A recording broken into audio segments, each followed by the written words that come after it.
Good morning! Andito kami ngayon sa Nueva Ecija. And magde-deliver po kami dito ng mga additional order po sa amin ng all client po namin. Kahit nga siguro nakapikit ay makakapag-deliver kami dito dahil pabalik-balik na rin po kami dito. Dahil isa na rin sila sa mga na-addict po sa pag-order sa amin. Pero bago po kami mag-start ay pinakain muna nila kami. And thank you so much po kay nanay dahil asikasong-asikaso kami. Minudo at saka pritong isda nga po pala yung ulam namin dyan. Hindi ko na sa inyo na ipakita. May leche plan din, coke at saka saging. Kaya talagang busog na busog kami. Ang sarap kasing kumain lalo na kapag lutong bahay. Tapos ang magluluto pa yung nanay ng tahanan. Alam nyo bang hindi kami nahihirapan mag-deliver dito dahil napakalawak po ng kanilang bakuran. Kaya nga sa lawak ng bakuran nila ay meron pa silang rest house. At dito nga po namin ilalagay yung order nila sa amin na 1 set bed. And bukod doon may order pa rin po sila sa amin na mga cushion po para sa sala set nila. At mamaya ko na nga lang po ipapakita sa inyo. Unahin muna natin itong sa rest house. 8 inches thickness po ang kapal ng foam na ipinalagay dito ng umorder. And shout out po kay Madam Chu Malyari ng Japan. Sinet up na talaga namin ng maayos yan dahil mahihirapan talaga sila na ilagay yan kapag lalo babae ang gagawa. Medyo may nabago nga lang sa design ng bed frame nila. Lalo na nga sa may paahan, pinagawa na lang ni ma'am na plain yan dahil nga baka bumangga pa yung pinto kapag ginawa rin namin na shell yung pinakampaanan. Makapal po kasi ang foam na ginagamit namin dyan. At yan na nga po yung naging outcome. Syempre hindi mawawala ang mga freebies, 4 na unat. Papaalis ko nga muna kay Paul para makita talaga ninyo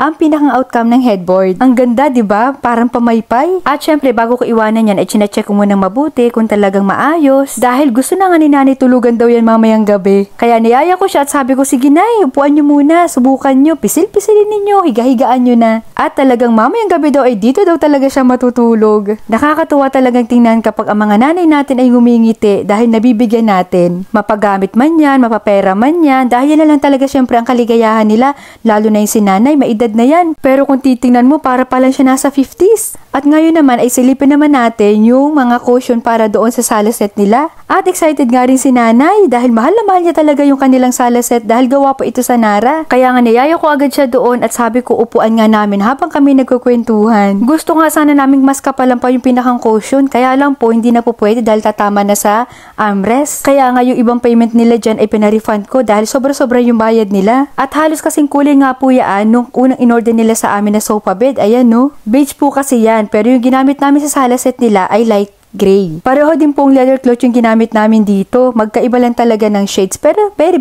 light lang naman. So ganyan ako chillers kapag may nagpapare-upholstery sa amin. Kumbaga tiwala lang po. Kapag kinakailangan na mag-refund po kami, nagkukusa po ako kasi malalaman po talaga namin kung ano yung materialis gagamitin kapag nasa amin na po ang set. At maraming salamat po, may pabaong pa sa aming leche flan. Ang sarap-sarap talaga ng leche flan na to. Hindi po ganun katamis at hindi tinipid sa ingredients. At ito naman, mukhang mabubudol na naman ulit si madam. Kasi sa mga susunod daw po, ito naman yung ipapagawa nila. Palalagyan nila ito ng cushion doon naman sa dining chairs. At mag-PM na nga lang daw po siya kapag magpapagawa naman ulit. Pag uwi naman namin dito sa bahay, ito naman, meeting sila dito sa mga set na mga nakalate na po sa amin. Kapag may mga combination po kasi nagagawin, talagang bumababa ako. May mga pagkakataon po talaga na kailangan namin mag-usap-usap para sa ikakaganda ng mga items. Kagaya nga po na sinabi ko sa inyo sa mga ibang vlog ko na mas masaya po kami kapag mas maganda po yung review ninyo kaysa sa ibinabayad nyo po sa amin. Medyo may kahirapan po kasi ang mga combination. Yung kulay okay lang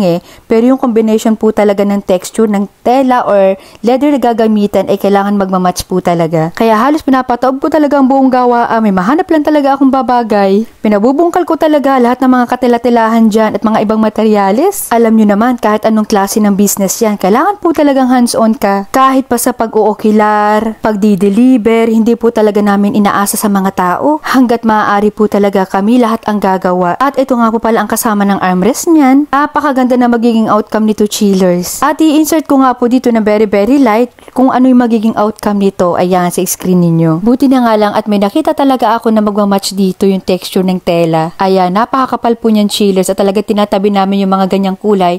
Yan po kasi ang kadalasan na ginagamit namin ng combination kapag may gold yung set. At yun na nga chillers, tuloy-tuloy lang po ang trabaho dito sa gawaan namin. Kanya-kanyang skill kaya kanya-kanyang pwesto. Buti na nga lang po kahit summer na ay hindi pa rin ganun kainit dahil sa totoo lang kawawa talaga yung mga gumagawa dito. Kaya kung minsan may pagkakataon na minsan lumilipat sila ng pwesto. So ito naman sa tato ay dadalhin po ito sa Isabela. End of May or first week po ng June ang deliver namin ito. Pero sinisimula na talaga namin para kahit papano ay konti na lang yung mga gagawin. Sinusigurado talaga namin lahat ng details, yung sukat dahil hanggang 4th floor po ang bahay na pagdadala namin ito. Kaya PWS Daki sa mga gusto pong umorder kahit malayo kayo. At dahil nakakauban talaga ang business kasi halo-halo na yan chillers, basta business may stress. Ay kukulayan ko muna nga si Habi ng buhok dahil namumuti na talaga siya. Kaya kung ikaw may plano mag-business, ihanda mo na yung buhok mo. Sigurado uubanin ka din. Maraming tao ang hindi sumusubok ng pagbibusiness dahil hindi talaga nila kaya. Dahil hindi po talaga ganun kadali. Kahit manood pa po kayo ng mga